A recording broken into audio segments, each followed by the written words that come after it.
Nung isang araw ay may pinaiwan po akong Infinix Note 35G na fake charging.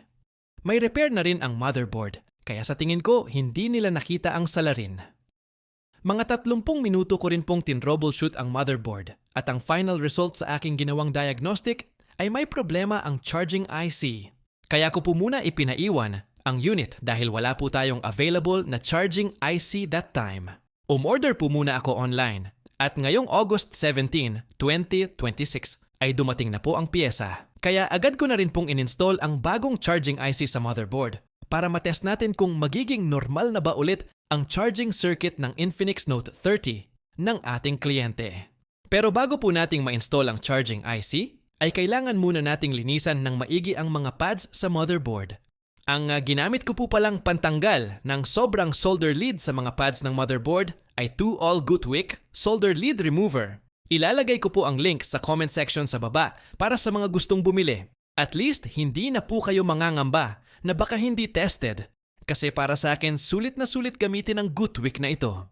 After ko pong malinisan ang mga pads sa motherboard, ay isinunod ko na rin pong i-install ang charging IC.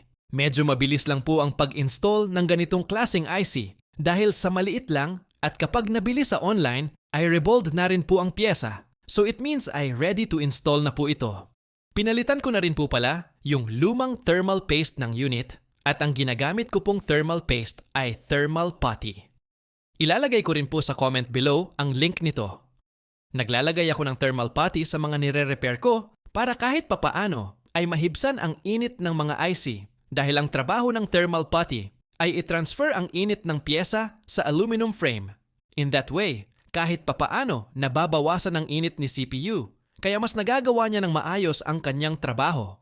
Pero may isang secret ingredient pa po kaya nagawa ko po itong unit.